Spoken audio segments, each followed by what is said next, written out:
Hello.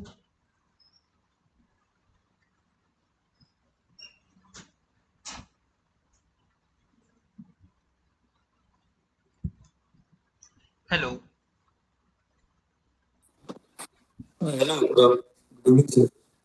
Yeah. Am I audible?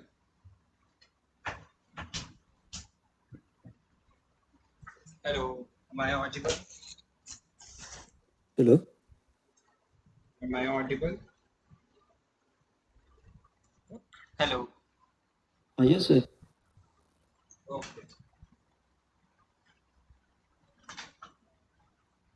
So when is your exam? It is not coming until now, sir. When?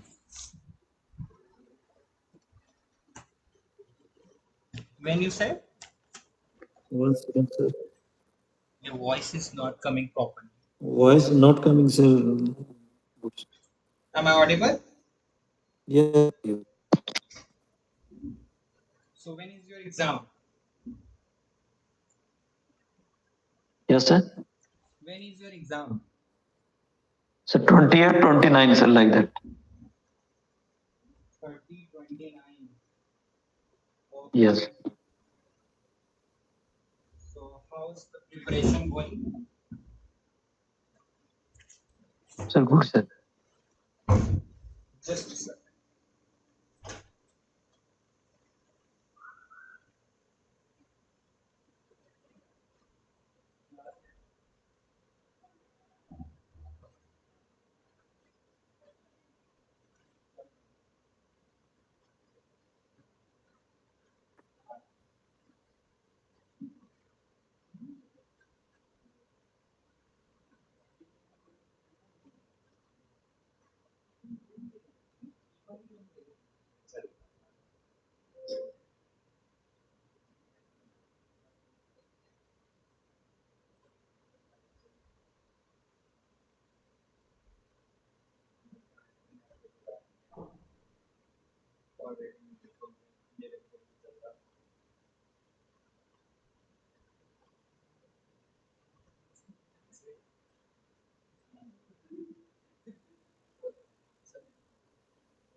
Yeah, so where I was. So how's your preparation going?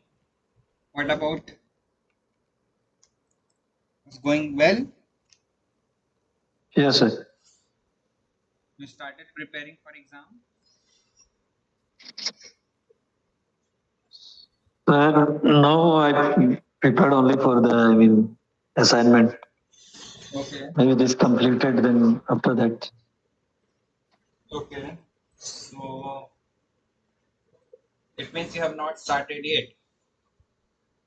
Sir, actually, I seen also last assignment also.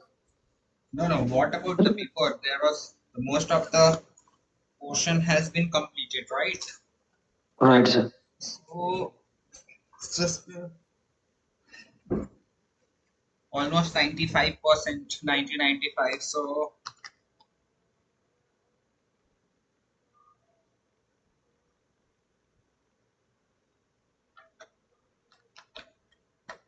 that's mean you should be, it should be completed from your side. Yes, sir.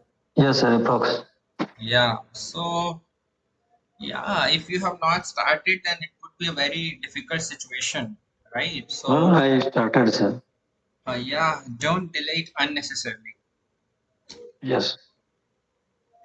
because it's the only chance to give your best. This is the only last few days where you can Yes.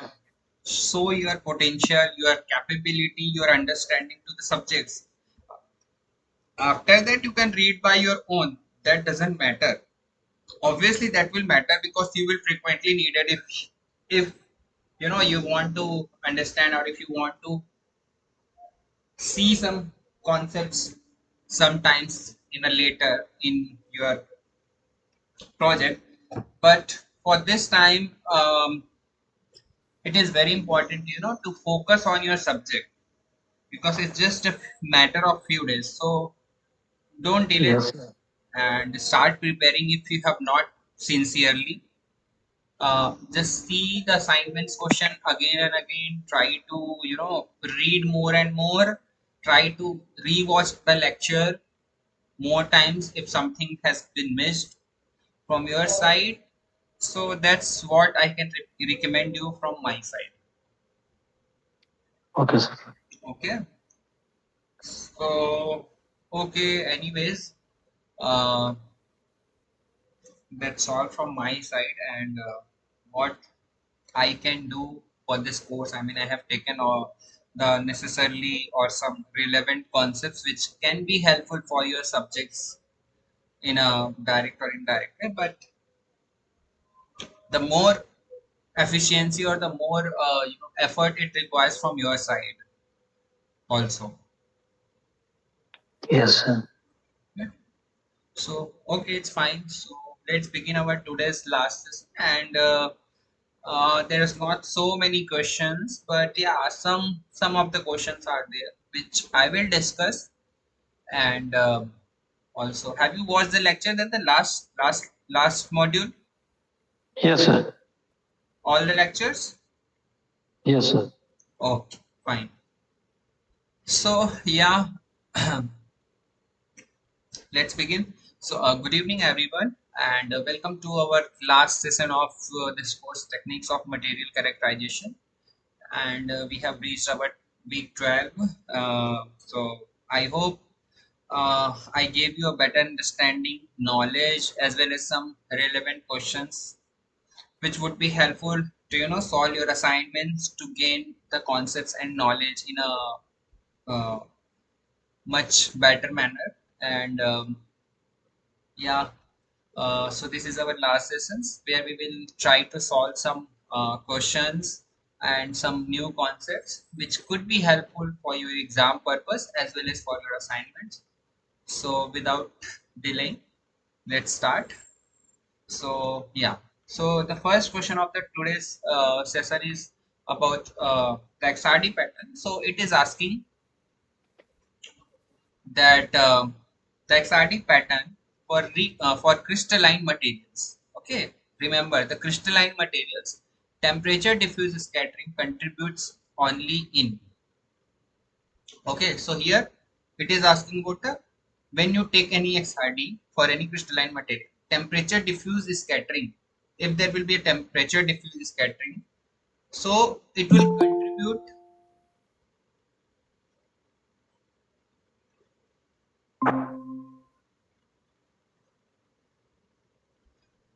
Yeah. So can you see my slide? Yes, sir. Yeah. So when it contributes only in what? Will there be a peak broadening or the peak will entirely shifted and background of the pattern will change or the increase in the peak intensity you will find. So can you give the answer?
So answer is C. C, background of the pattern. How and why?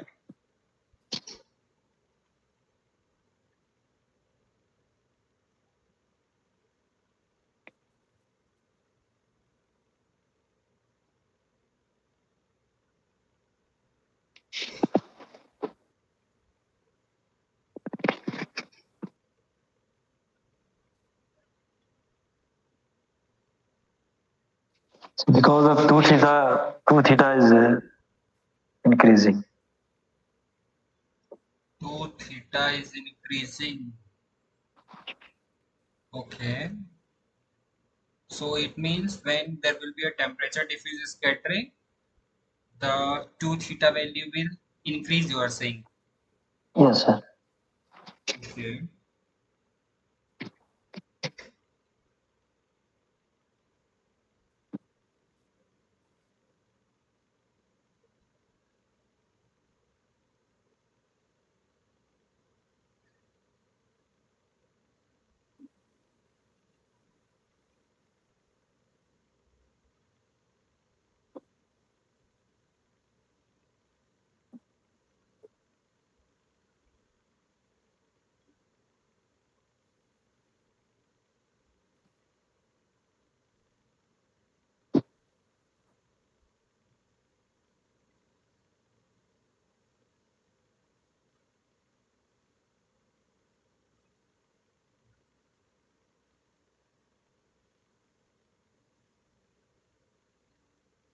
Okay, so let's see. So when you will see the temperature diffuse scattering, when you see this lecture, so what happened besides decreasing the intensity of,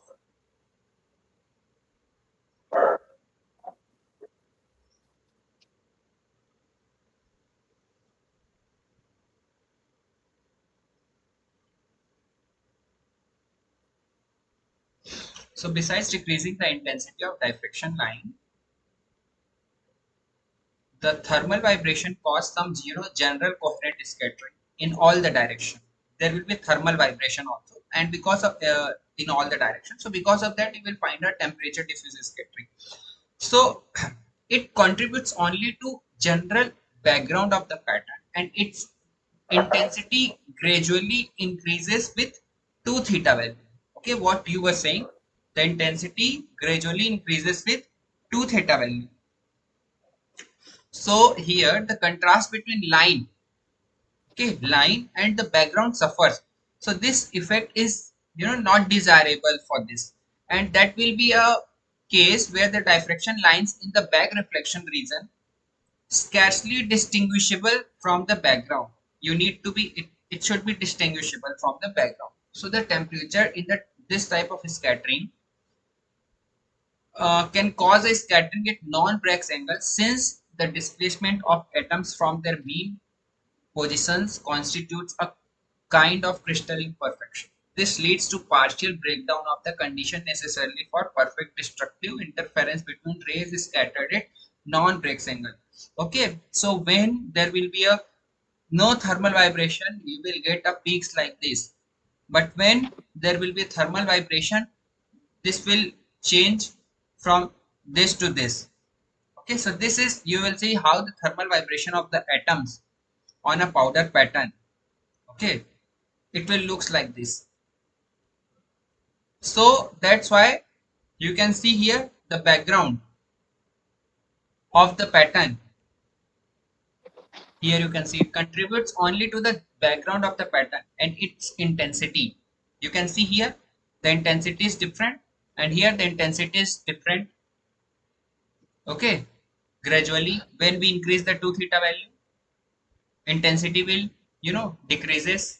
You can see besides decreasing the intensity of the diffraction lines, okay, thermal vibration cause some general coherent scattering in all the directions. So here the intensity will also decrease when we go with the 2 theta value. Okay, so the reason is not something like increase in that. Definitely when you scan from a 0 to the higher order of degree, then it definitely your 2 theta value you are going ahead. But here the change in the intensity will be there because of this temperature diffuse scattering. Okay, so that's why you can see there is a change in the background of the pattern, right? So that's why it's affects or it contributes only in the background of the pattern.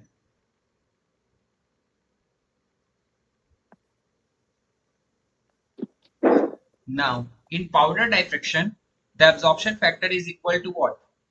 2 mu 1 upon 2 mu 2 theta 1 upon 2 theta, and here your theta is Bragg's angle, mu is coefficient of absorption.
So this answer is 1 upon 2 mu. How? I mean, how do you know the formula or the derivation? This is in the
So when you will see the absorption factor, so your diffracted beam is of lower intensity than one would expect for a specimen of no absorption.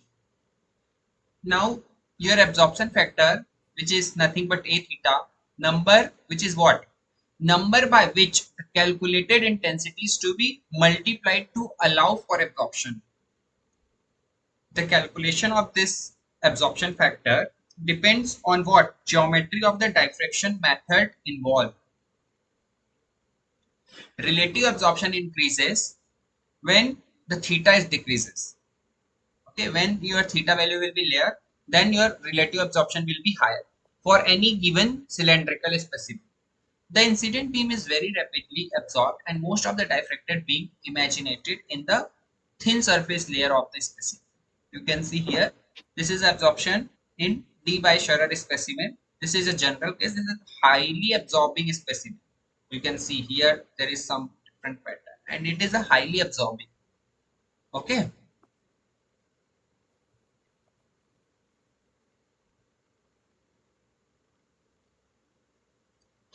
Now, in powder diffraction, powder specimen can be considered in the form of a flat plate, making equal angles with the incident and diffracted beam. Absorption factor is equal to what? 1 upon 2 mu and independent of theta due to exact balancing of two opposite effects. Now here is your reason why it is equal to 1 upon 2 mu, and it is independent of theta. There is no role of theta. Whenever you change there, it won't change the absorption factor due to exact balancing of two opposing effects. Okay, so when theta value is small, the specimen area irradiated by an incident beam of fixed cross section is large, but the effective depth of X-ray penetration is small. When your theta value will be large, then what will happen? The area is small, but the penetration depth will be large. Here your penetration depth will be small when your theta is small, isn't it? So the net effect, what will happen? It is balancing by the two opposing effect, so which is nothing but the volume is constant and independent of your theta value. So here mainly the absorption occurs in any case is the absorption coefficient mu of this, the lower the intensity of the diffractor. When your mu will be higher, okay, absorption coefficient, then the intensity will be lower. Okay, other things are equal. When your absorption decreases, the intensity of all the diffracted beams by the same factor therefore does not enter into the calculation of relative intensity. So here mainly it is this, it is inversely proportional to your mu. So when your absorption coefficient is large, then the intensity will be your higher. Sorry, when your absorption coefficient is large, intensity of diffracted beam is lower. Okay, so that's why the absorption factor A is equal to 1 upon 2 mu, where mu is nothing but your coefficient of absorption and this is your absorption factor. So A is proportional to 1 upon 2 mu. So when your mu value will increase or increase, then your absorption factor will decrease. And this is independent, remember this, it is independent of theta. Why? Because it is balancing of two opposite effects. Okay, when theta is small, then penetration is small. When theta is large, penetration depth will be relatively large. So here it is independent of theta. So it only depend on your coefficient of absorption. Remember this. This can be asked. It can be asked like what is the relation with the theta? So there is no whether it is independent or dependent, true or false. It can be asked like this. So you Okay. remember this kind of a, don't just pretend that the question will come in this format. Question can come, they will not give you a very direct. Question can come in a multi way. Just try to know the concepts which can be helpful when, and it doesn't matter the form of the question or the format. You will be able to answer the questions if you know the things, right? Right. Remember this. Now, the D by Scherrer method, we can ignore what? Absorption factor, temperature factor, both multiplication and absorption factor.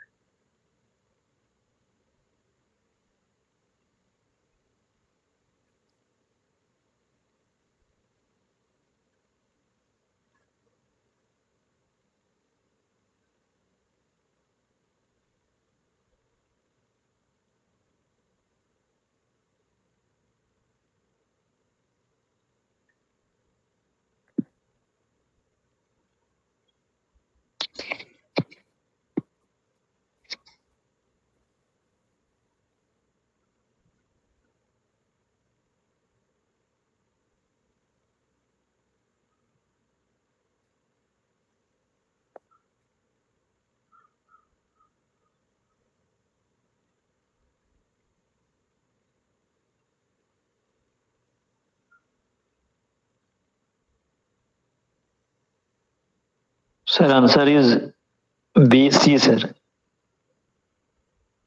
BC. No, C on C. Both absorption and temperature factor. Okay. Why? Because it is related with both of this, temperature and also absorption factor. Okay.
So,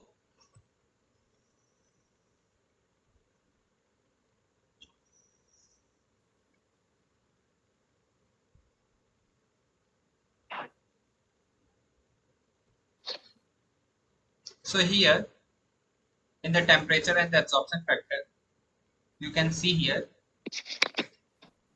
this is the temperature factor, this is the absorption factor in d by Scherrer specimens. Temperature affects e to the power minus 1 and the absorption effect a in cylindrical specimen depend on diffraction angle in opposite ways. To first approximation, they cancel each other in a d by Scherrer method. In high to theta, the intensity of a diffracted beam is decreased very little by absorption.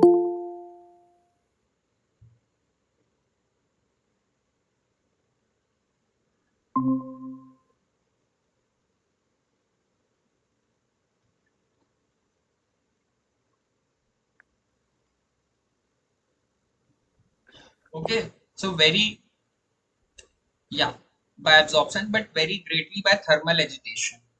While in low to theta value, it will be vice versa. So the two effects do not exactly cancel one at all angles. So if the comparison of line intensity is decreased to line not diffracting too greatly in theta values, so you can safely ignore the absorption as well as the temperature effect in the d by Scherrer method. So this is fortunate circumstances since both of these effects are rather difficult to calculate exactly. So that's why we safely ignore this temperature and the absorption factor. Okay, so your temperature effect is e to the power minus 2 and absorption factor a. So you can ignore this in the this calculation or this d by Scherrer method. Okay.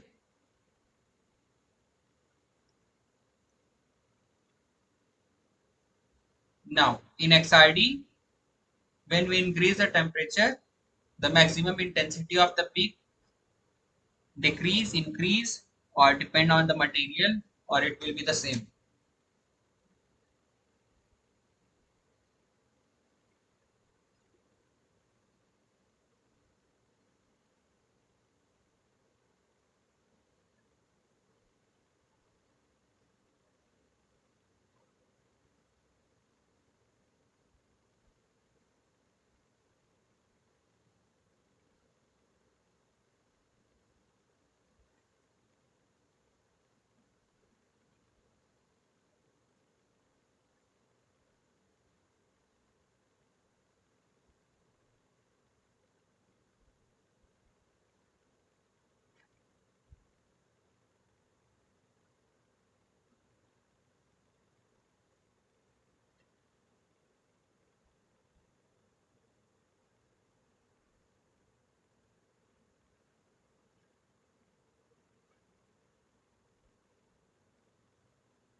Yes. What will be the intensity of the peaks?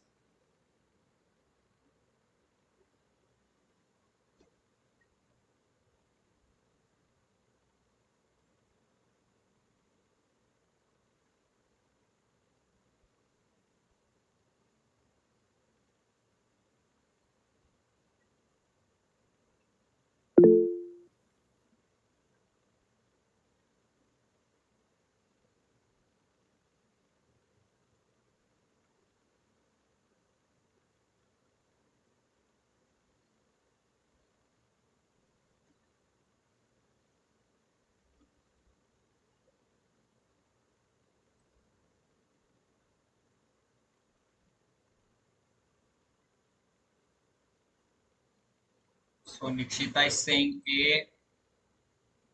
What about others?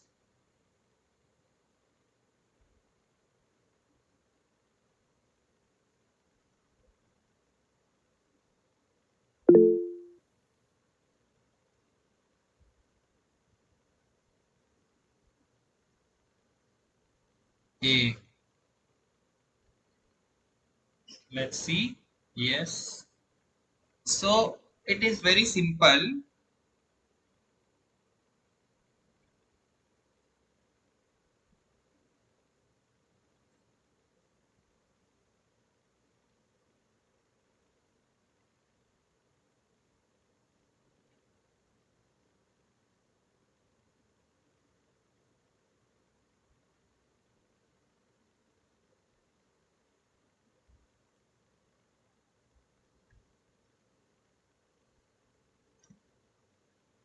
Thermal vibration of the atoms cause a very slight increase in the breadth of the XRD peaks. Okay, so when there will be some thermal vibration or thermal agitation, then you will see some changes in the breadth of your peaks in the XRD, and this is measured by what? Maybe you have heard heard about this measured, like you can say this FWHM, which is nothing but the full width half maximum. Okay, so this is half maximum intensity. FWHM, full width half maximum of the diffraction line. So when you will see the full width half maximum, you will see some changes when there will be the change in the temperature. So diffraction lines are observed to be sharp right up to the melting point, but their maximum intensity gradually decreases. Okay, so here it is saying diffraction lines are observed to be sharp right up to the melting point, but the maximum intensity will be gradually decreases. Okay, so here when you will see here this 30 to 600, 7, 900, 1000, more than 1000. So here you will see some change in the intensity. Okay, so that's why the maximum intensity of the peak is decreasing.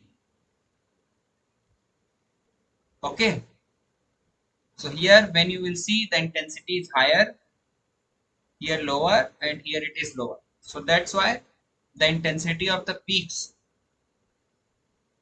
is decreasing when you increase the temperature.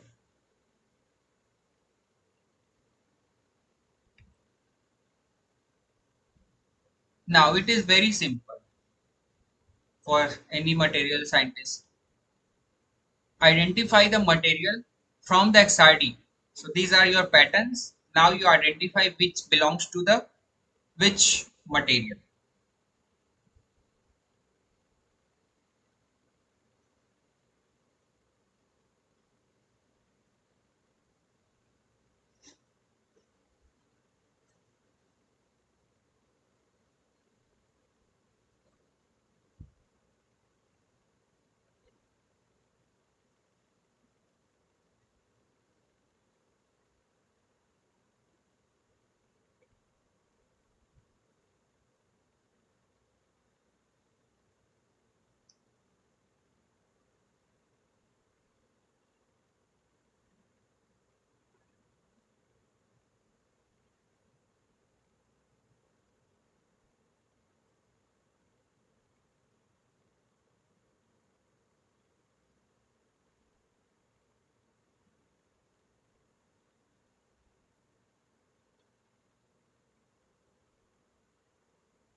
Yeah, sorry.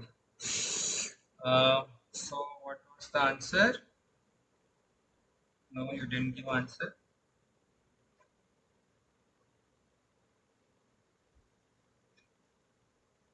So yeah, let's see. This is very simple. So this is for your crystalline, this is liquid, this is your gas. So you will get so many peaks. Defects can be small numbers of dislocation in crystals, definitely with dimensions of millimeters, or the dislocation density may be so high that it is difficult to imagine the existence of discrete dislocations. A small crystal or grain size can be thought of as another kind of defect and can alter diffraction peak width in the limit of grain size approaching that of an atom, as in gases, liquids, and amorphous solids, sharp diffraction peaks no longer exist. Okay, so that's why here there will be no grain size, no any in the gases there will be no grains. Okay, liquid and amorphous solid. So sharp diffraction peaks no longer exist here. But in case of this, there will be so many defects and the small grains are there. So you will get a different and also some dislocation. So you will get so many peaks. That's why. So this is when you will see this is the crystalline material. This is for the here you can see this is like for the solid. Here you can see a different size and shape of grains. But it's not in the case of a liquid or in the case of amorphous solids. So yeah, you won't get a very sharp peaks like a crystalline material. So definitely this is for a liquid or amorphous solid, and this is for a gas. In the gas, you won't get any kind of a peaks. So this is very simple. You have to just mm, know this.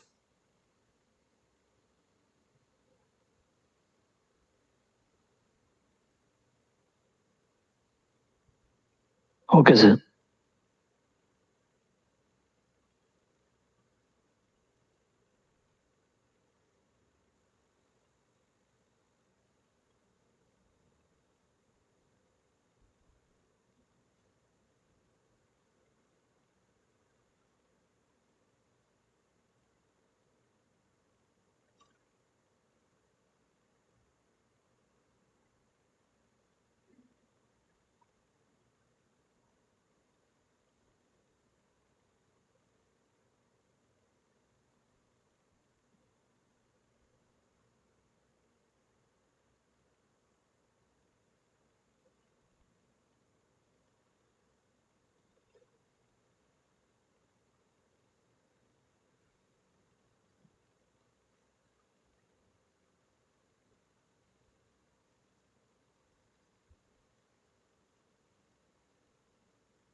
Okay.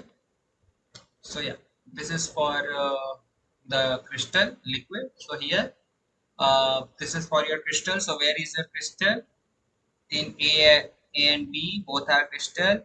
Yeah. So this is for your liquid, and so answer is B. Okay. Yes.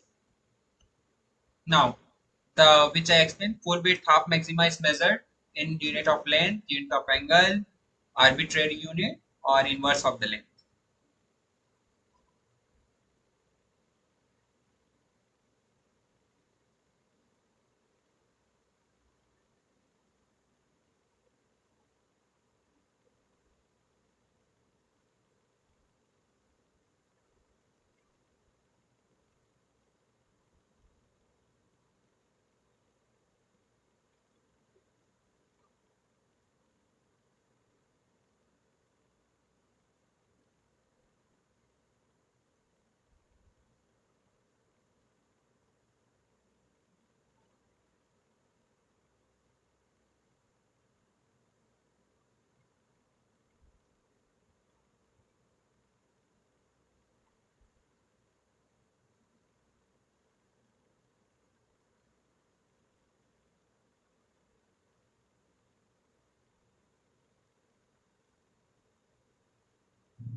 B, unit of angle.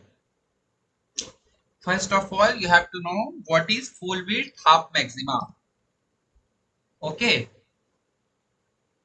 so this is your width B is usually measured in radians at an intensity equal to half the maxima intensity, and this measure of width is termed the full width at half maxima. So this is your full width and this is the maxima, this is the half maxima. So you have to take half maxima and at half maxima you have to take the full width. So which is nothing but in radians. So this is an angular width in terms of 2 theta and not a linear width. Okay, it's angular width, that's why we measure in radians. Understood? So a rough measure of your B is one half the difference between the two extreme angles at which the intensity is zero, which amounts to assuming that the diffraction line is triangular. So which is very simple. So this is your Bragg's angles. Okay, so Bragg's angle is what? Nothing but your 2 theta. So that's why since this is in theta, so you have to, because it is an angular width, not a linear width. So you can't measure in a length or you can't measure, unit of the length. It is, you have to measure in the unit of the angle. It could be a degree or it could be a radian. So that's why this is your full width half maxima and can be fit with a Gaussian or different relations. And the importance for this is particles or grain size, residual, show it can show the effect of your residual strain, background, and yeah. So answer is B. In X-ray line, broadening is caused by what? Instrumental source, crystallite size, microstrains, all of the all of this or all of above.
Yes, what is it?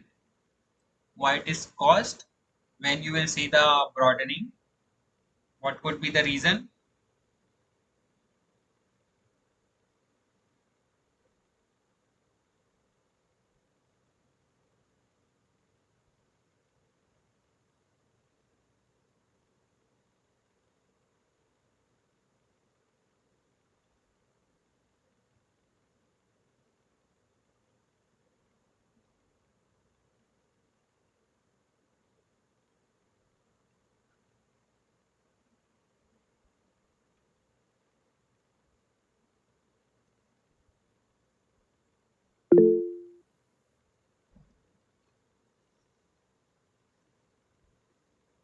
Option D, all of these. Okay, let's see. So first thing is instrumental source. Okay, so this is your XRD. So no, a real X-ray beam is ever be strict monochromatic, right? You want a monochromatic, but it's not real. I mean, strictly monochromatic. So the usual monochromatic beam is the one containing the strong K alpha component superimposed on the continuous spectrum. The K alpha line has a width of about 0.001 angstrom, and this narrow range of wavelength is the nominally monochromatic beam cause the line broadening, since for each value of lambda there is a corresponding value of d. A range of wavelengths extending over 0.001 angstrom leads to increase of b, which is equals to 0.08 degree for lambda equals to 1.5 and theta equals to 49 over the width of incident beam were strictly monochromatic. So this line broadening is due to the natural spectral width is proportional to tan theta and becomes quite noticeable as 2 theta approaches to 90. So it is because of your instrumental source. Now the crystallite size effect, when there is a change in the crystallite size, so the small crystals caused broadening, a small angular divergence. Okay, there will be the small angular divergence of the diffracted beam. That is the diffraction at angles near to but not equal to the exact Bragg angle. Okay, so when your crystallite size is smaller, so there will be a broadening. Okay, because of a small angular divergence. So here you can see this is the Bragg angles, and this is why this is your broadening is occurring. Okay, now the dislocation, definitely there will be the when there is a dislocation, so this is a strand one and this is your unstrand. So the crystal size can be seen as a type of defect. Okay, now there will be a deviation from the crystal to infinite extent and perfect atomic uh, periodicity. Dislocation and subgrains are another type of defect which have important consequence in diffraction. Before the existence of dislocation was established, experimentally considerable indirect evidence had been gathered showing that all real crystal possess to a greater or lesser degree a mosaic structure. Okay, so this all it means to say the microstrains, crystallite size, instrumental source, this all will affect your peak broadening and could be anyone due to the anyone could be the reason when you will see any kind of a peak broadening in your XRD pattern. Now, what can be calculated from Scherrer formula in XRD? Microstrain, crystallite size, lattice parameter, structure factor.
Yes, hello.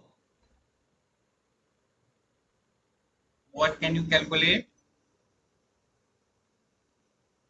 It's very simple. You can see here what can you calculate. Now you get the idea what can you calculate.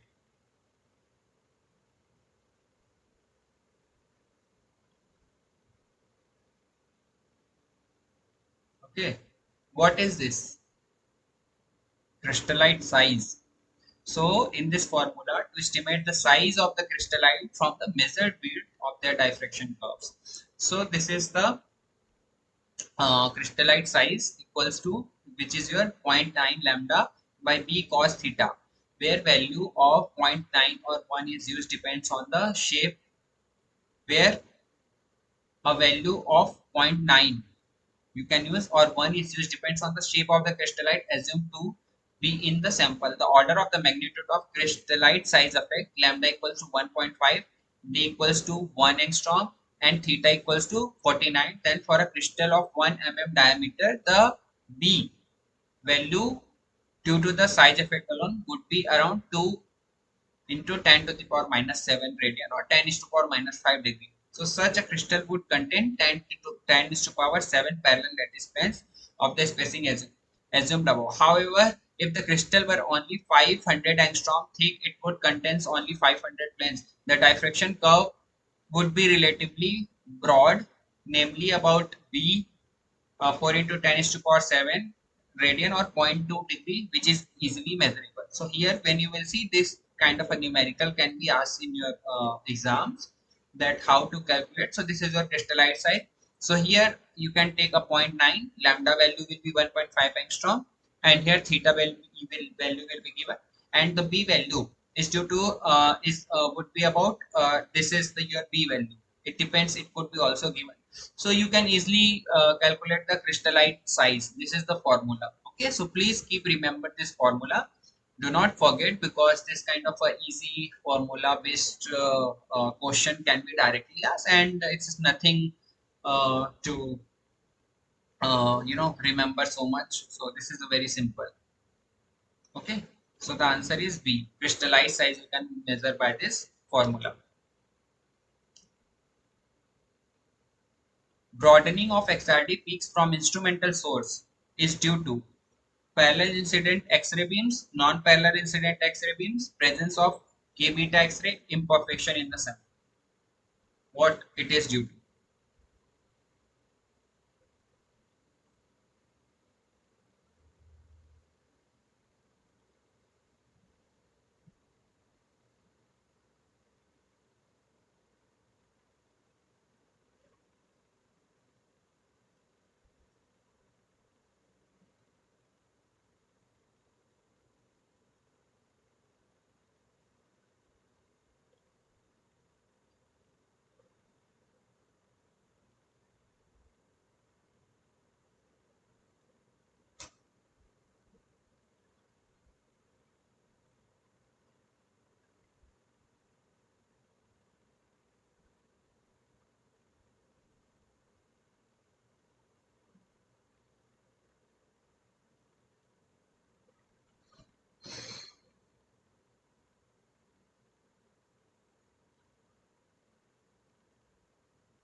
Yes, what it is?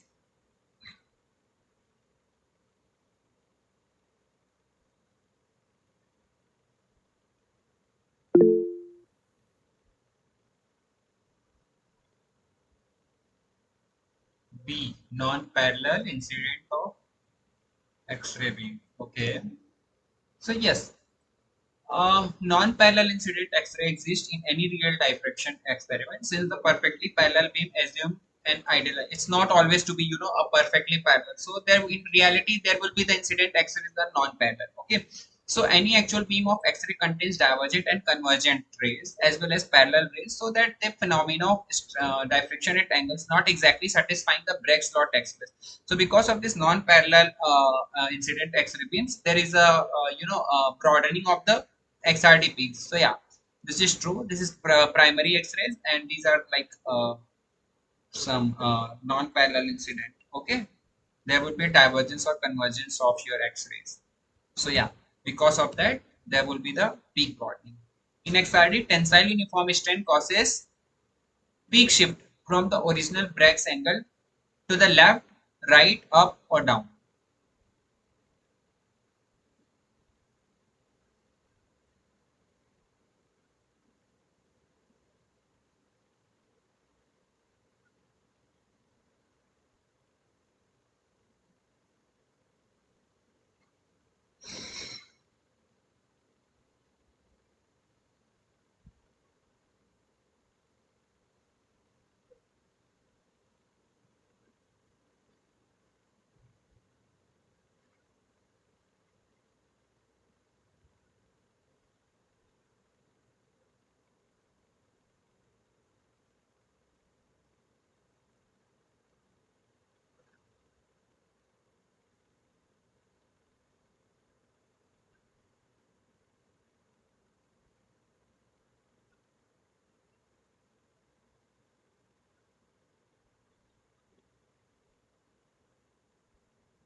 Yes, where it will shift.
So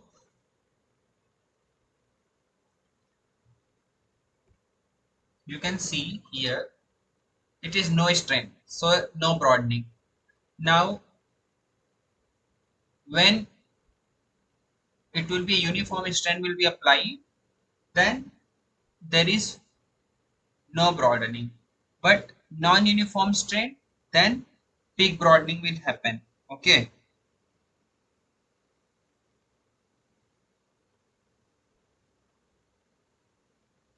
So that's why this line shift is the basis of X-ray method of the measurement. So what will happen here? Portion of an unstrained grain appears on the left and set of transverse diffraction planes shows everywhere its equivalent to D naught. The diffraction line from these planes appears on the right. So the grain is given a uniform tensile strain at right angles to the diffraction planes. Their spacing becomes larger than D naught and the corresponding diffraction line shifts to lower angles but does not otherwise change. So that's why this line is the basis of X-ray method. So if the grain is bent and the strain is non-uniform on the top or tension side, the Bragg plane spacing exceeds D naught on the bottom side and it is less than D naught and somewhere in the between it D naught. So here you can see,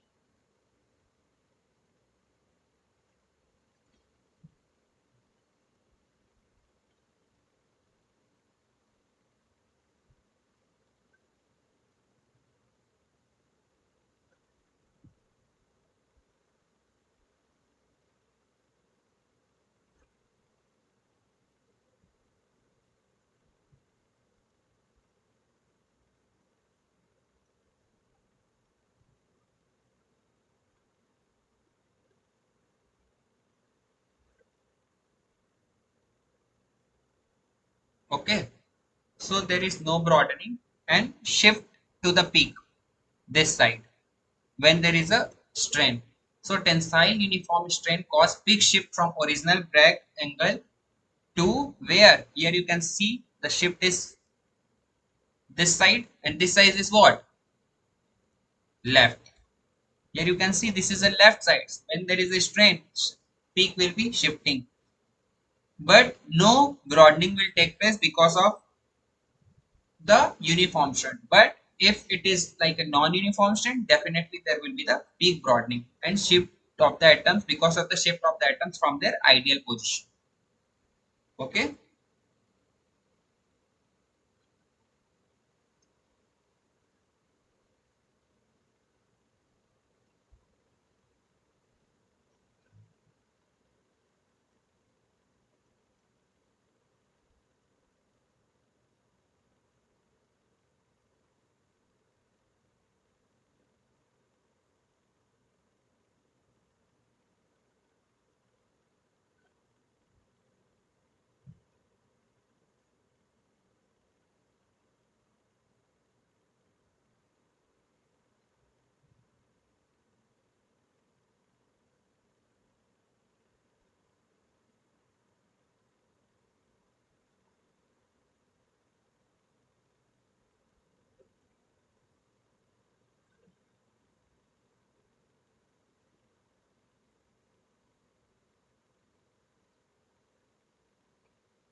Okay. Now, which of the following parameters cannot be measured by X-ray diffraction technique? Crystal structure, crystallite size, phase transformation, phase diagram, electronic state, Fermi energy, microstrain, residual state of crystallite. So now, by this time, you would have got the enough idea that which could not be measured by XRD. So can you state that?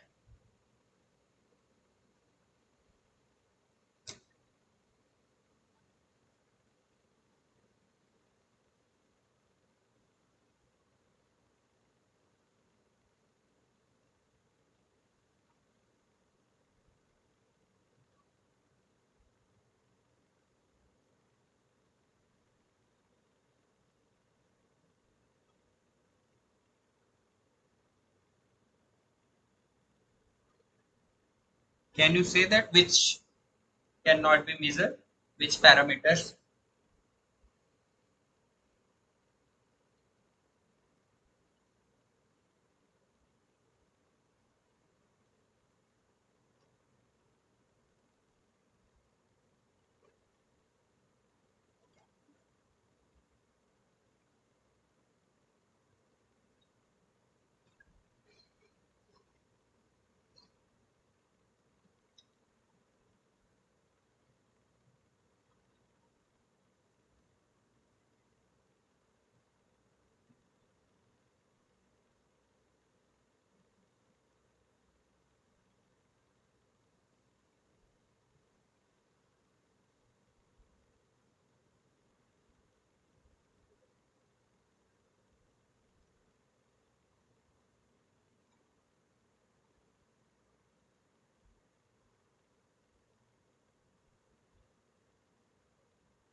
So what it is? So when you will see these are the data that what can you measure from your by using a X-ray diffraction phase. You can identify the crystal structure. You can identify the lattice parameter, crystallite size. You can identify microstrain and the dislocation, residual stress, orientation and the crystallographic texture you can determine, phase transformation study you can do by it, phase diagram construction you can do, and quantitative phase fraction you can do, crystal, and there are so many things, crystal quality determination.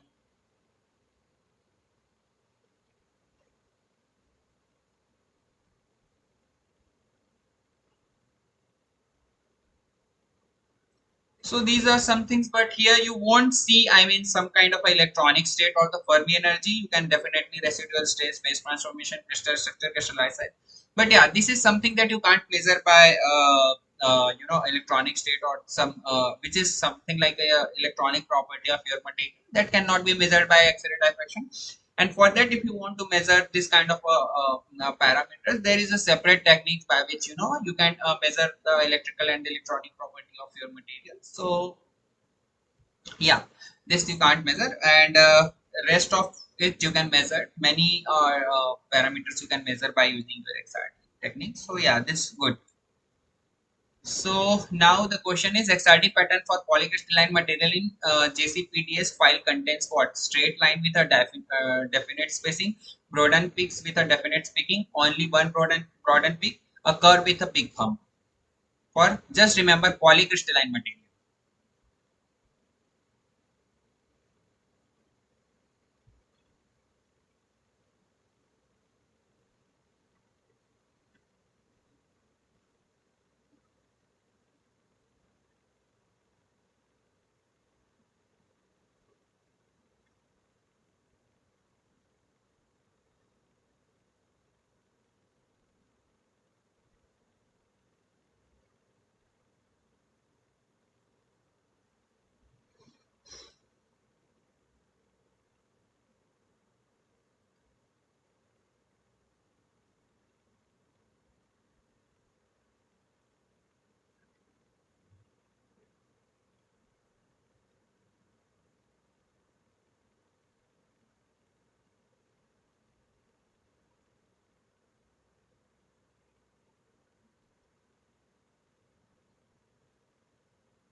Yes.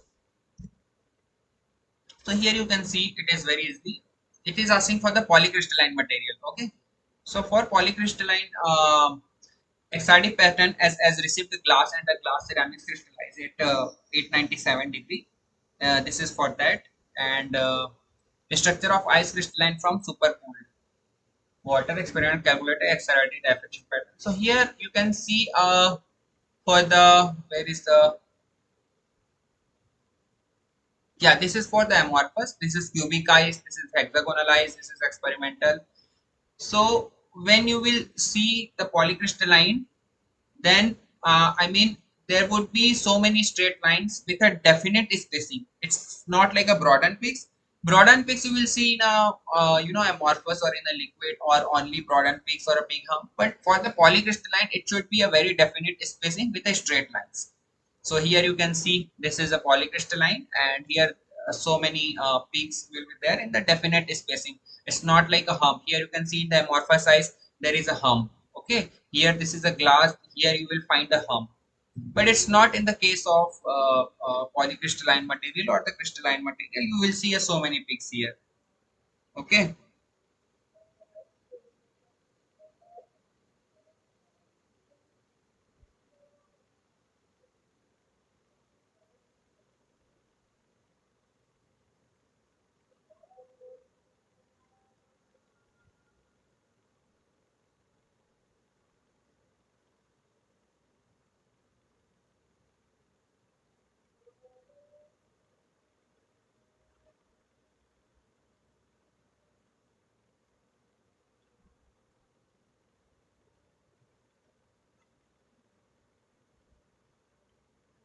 so yeah, a straight lines with a definite spacing.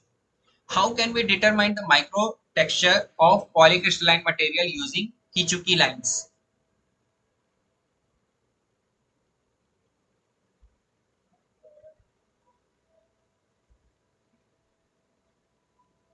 Yes, how can you determine? By TMEDS, SEMEBSD, XRD, SEMEDS.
Yes.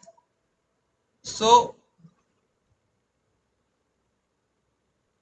EBSD is a one kind of a technique. Okay, it can be used uh, for what? As an additional characterization technique to the SEM. So it is because of what you can information you can get from EBSD: crystal orientation, misorientation, grain size, global texture, locus texture, recrystallized, deform fraction, substructure analysis, strain analysis, grain boundary characterization, boundary distribution, sleep system activity, phase identification, phase distribution, and it can be applied to many industries such as metal processing, aerospace industries, nuclear industries, automotive industries, microelectronic, earth science, etc. And you can investigate by using EBSD such as metal. You can use intermetallic, ceramics, thin film, some minerals, semiconductors, superconductors, alloys. So plenty of materials you can use to gather some information, and it is nothing but additional characterization which is equipped with your scanning electron microscopy. So this is a Kichuki pattern which is a heart of your EBSD. So here you can see it is given by your Nishikawa and the Shishi Kichuki. So on the name of this scientist, it has been named, and this is nothing but the heart of your EBSD. So this is your Kichuki P pattern from calcite cleavage, and this is backscattered Kichuki pattern. This is, you can see how it looks from cadmium at 20 kilo electron volt, and yeah, this is also your Kichuki pattern. So Kichuki pattern is SEM EBST. Yeah, it is, the answer is SEM. Now the last question I will take: the Kichuki lines are produced in SEM-EBSD by secondary electron 1, 2, 3 backscattered electron. So working principle of EBSD you can see here, and you can also find some good videos here. So this is how the overall experimental in a real life it looks like this. So the answer is the backscattered electron is used to produce the Kichuki lines in SEM-EBSD. So I hope I have taken some questions relevant to this, and that's all for today's. And I wish you good luck and all the best for your exams. So yeah, do you wanna Thank you, sir. have any question or No, no? Okay, so let's call it a day, and wish you all the best for your exams, and prepare well, give your best, and try to make notes for your exams. That will be so helpful for you. Okay.